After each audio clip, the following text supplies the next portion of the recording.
with 5 Live on this next topic. We've been talking about it with Rick and Rachel on breakfast. Across the UK, shoplifting at its highest level in 20 years. The British Retail Consortium says it's concerned about a worrying new trend of unscrupulous shopkeepers and market traders buying stolen items from shoplifters and selling them on to consumers. Offences rose by 30% across England and Wales last year, and shoppers are footing the bill, with the average household paying an extra £133 a year as a result.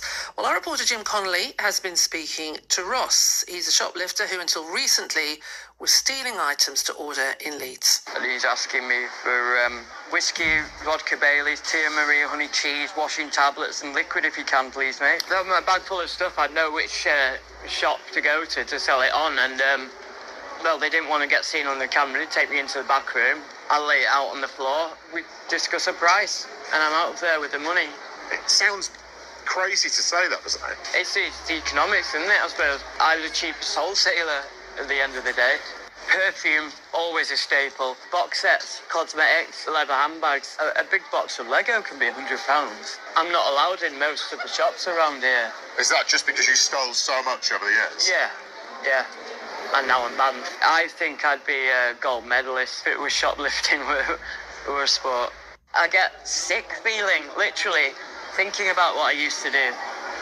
And yeah, but with guilt. You say that you only targeted big chains, but the people that work in those big chains have told me they're terrified when shoplifters come in.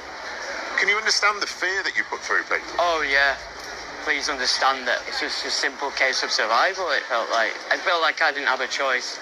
There's always a choice, but it doesn't feel like you've got one when you're that desperate. That is Ross speaking to our reporter Jim Connolly. Jim will join us in a second. Love to hear from you on this. Out and about, have you seen it? Have you seen people shoplifting? Have you reported it? Have you tried to stop it? Maybe as a customer or a shop owner? Are you a business owner struggling as a result? How big a problem is shoplifting for you? I guess there's a worry these days if you try and intervene, even though you think it's doing the right thing, you're kind of worried about your own personal safety. And that might be because you work in a shop or you're just a customer in a shop. Tell me your experiences this morning of shoplifting. Maybe you do it yourself because you have to. And there may be a lot of sympathy out there for people who are in desperate need. And we've heard that argument this morning about cost of living, people being quite desperate. And you heard there from Ross as well. He was a drug addict and he felt he didn't have a choice. He has been clean for a while now. But there are many, many reasons that people are driven to this. But obviously, if you're on the business end of it, you know, your sympathy might be a bit thin. Text 85058.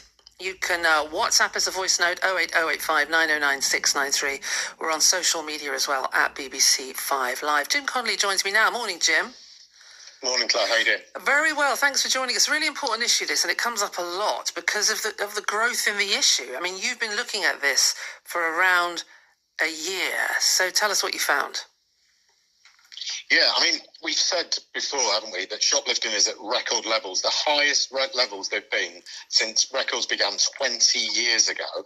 But interestingly, the British Retail Consortium told me that they don't think the official figures come anywhere near capturing the true scale of the problem. They think they only capture a third of the crimes that happen. Frankly, shops are just not reporting certain crimes because they don't feel anything is going to get done about it. And that is a big concern from shopkeepers, those that represent them. And today what we've found is this. I think we've lost Jim's line. We'll try and get Jim back on a better line. So let's move on to Neil Mackay, who owns a hardware shop in Cambridge. Neil, good morning. Morning, Claire. Thanks so much for joining us. We'll get Jim back in a moment, who's been looking at a kind of broader, view of this whole issue. But in where you work, in your business, how is it affecting you? Well, it's been affecting us for a very long time. I've been campaigning on the subject for about 10 years and stick my head above the parapet, which not many people do. In fact, a lot of retailers have just given up reporting the crime.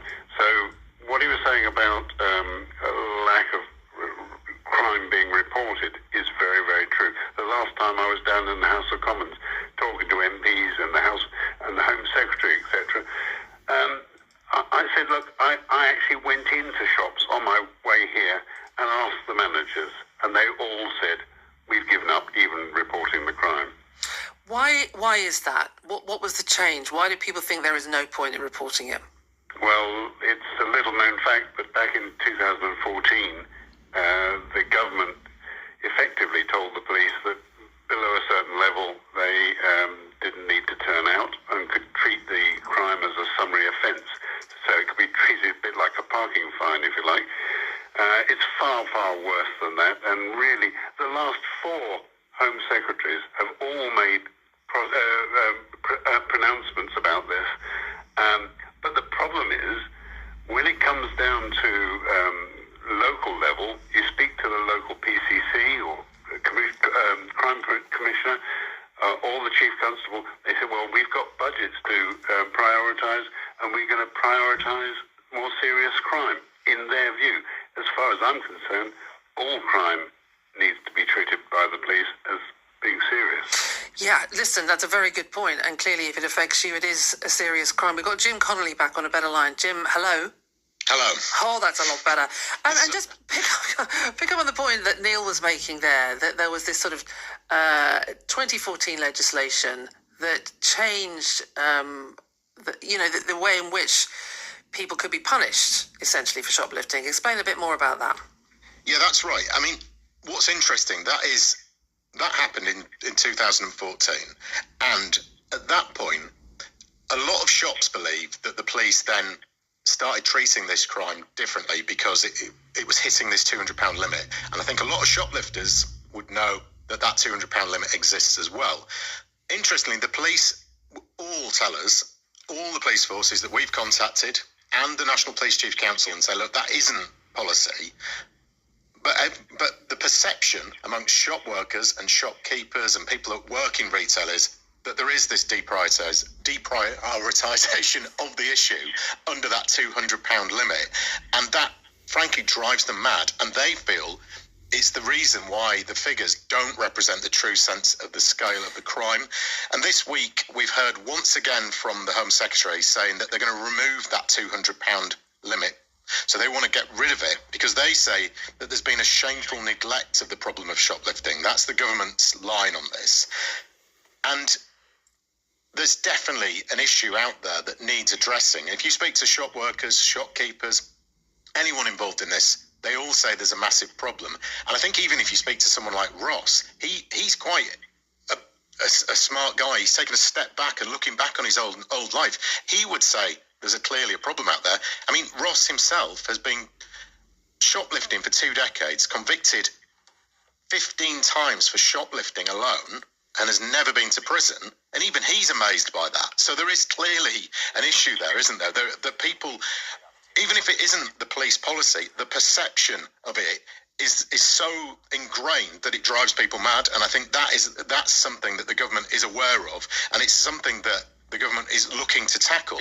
You do have to then sort of follow it through and sort of leap forward a few steps and say, well, who is going to police that? That requires a lot of police officers, because if we're seeing shoplifting at record levels and it's only the tip of the iceberg being reported, how much retail crime is really happening out there? It's probably quite a lot. So you're going to need a lot of police officers to go around chasing after criminals stealing over this under this £200 limit. Under 200. Listen, stay there, Jim and Neil. We're going to take a quick sideways look away from this issue. We're going to go just a test match special. We'll bring you ball-by-ball commentary over on 5 Sports Extra, and we'll bring you updates from Ellie and the team throughout the day here on 5 Live. Let's return to shoplifting. We were talking about that with our reporter Jim Connolly, Neil Mackay, who owns a hardware shop in Cambridge. Let me know if you've witnessed shoplifting. 85058 if you're a shop owner and you've just had it up to here with the epidemic that's going around the country at the moment. Neil, let me just bring you back in. We heard just before we were talking to Ellie down at the cricket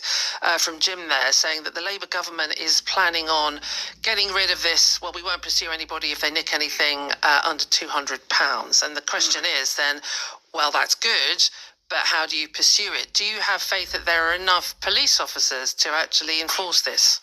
There are not. It's that simple, is it, for you? It's very true. I speak to the local police. In fact, the one and only person who's dedicated to it in Cambridge came and had a long discussion with me recently. fantastic. She does a really great job, but she's a very limited resource. And that's as much as they're really using to dedicate in Cambridge on such a massive crime. So you can say, this is the new headline, but you have to back it up with something for it to be a meaningful deterrent. Well, is that your view? As I said earlier, the last four, I've got the quotes in front of me, the last four Home Secretaries have all said exactly the same thing, but they've never actually followed it up at all. And if Yvette Cooper actually means it, she really has to put something behind it and actually give them the resources to do the job. We're hearing, let's just bring Jim back in. This whole new kind of level to this, which we heard a bit in your report from Ross, that people are stealing to order in order to sell it on to other stores and market traders to sell on. That's a bit of a new twist, isn't it? Yeah, I think that is the really kind of striking thing. We spent the day with Ross, and spending a day with him, the shoplifter in our piece, was really it was really eye-opening. It changed my kind of perception of the city that I live and work in, because I saw it through the eyes of him and how the criminal actions that are happening all around the city, the addiction and all of those elements are happening everywhere you look. But what was really striking was when I said to him, where are you selling this stuff to? Because for you to exist as a shoplifter, someone needs to buy stolen items. And he showed me his phone, and on his phone he had messages from what basically was a middleman, putting in orders for him, saying, I want bottles of vodka, Baileys, Tia Maria, soap, detergents, etc. And they were all on his phone. And I was like, well, that's really shocking, isn't it, that someone's directing you on what to steal? And then he said, yeah, but where else I sell it? And I was like, well, where else do you sell the stuff to? And he said, well, I sell it to other shops. And that means he goes around the big shops in the town centre, steals from them, puts it in his backpack, walks off back towards where he lives, and stops off at other shops, empties his backpack for them, and they go in the back room, they discuss a price, look at what he's got, and then they give him cash for it. And then those goods end up on the shelves that we could all end up buying. And that moment, I was like, I've never heard that before. I've seen people like dodgy guys in pubs selling bits of like meat raffles and people selling bags of stolen goods. That is a kind of, sadly, a commonplace across the country. But this idea that stolen goods might be ending up in other shops seemed quite shocking. Yeah. So then we went back to the British Retail Consortium and said to them, is this something you're aware of?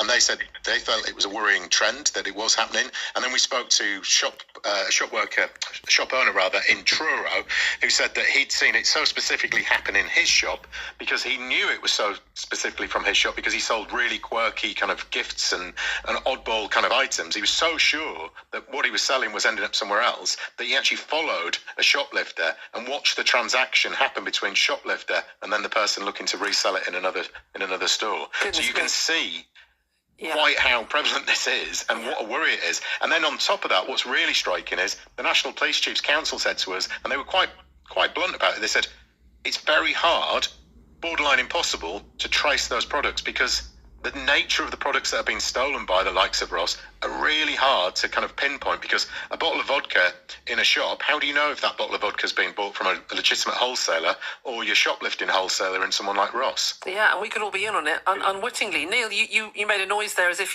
this is something you're pretty familiar with. Well, absolutely. Recently we've had, there's a gang of 12 who are going around the country stealing specialising in power tools. Now, power tools, you can actually put ID marks on them and follow the trace through.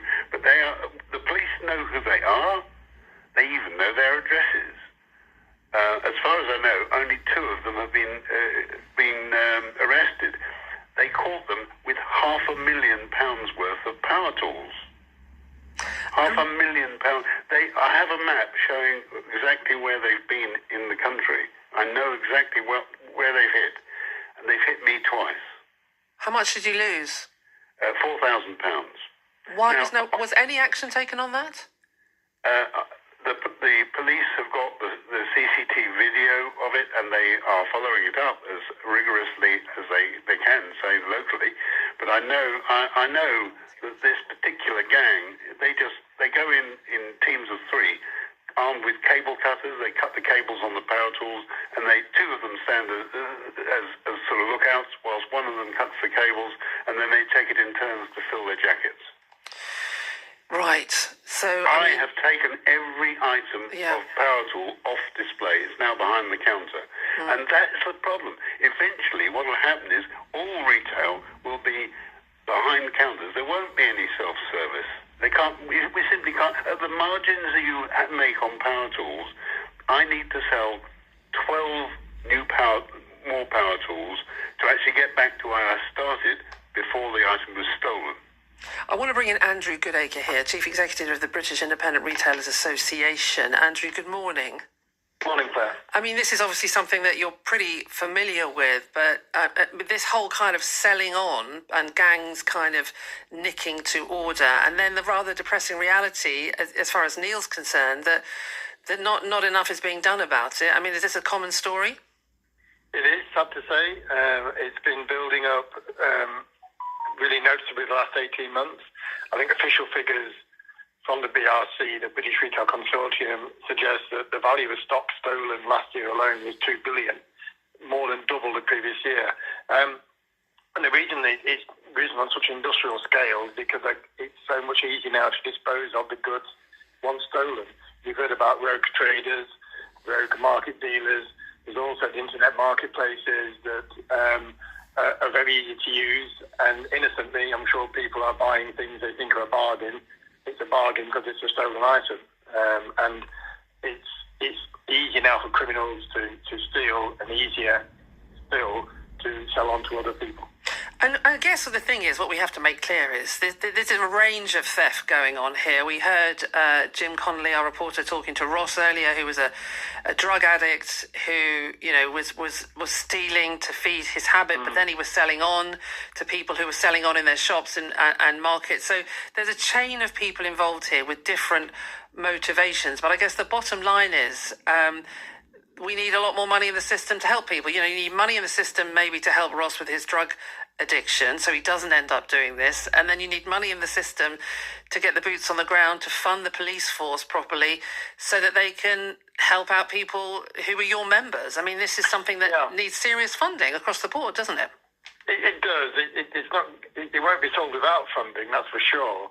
But let's not forget two or three things. One is the previous government did recruit 20,000 more police officers, and we know that some of the PCCs, the police and crime commissioners and the chief inspectors chose not to put those extra officers on the high streets, on the beat, so to speak. So there is a challenge there around prioritisation once extra officers are actually recruited.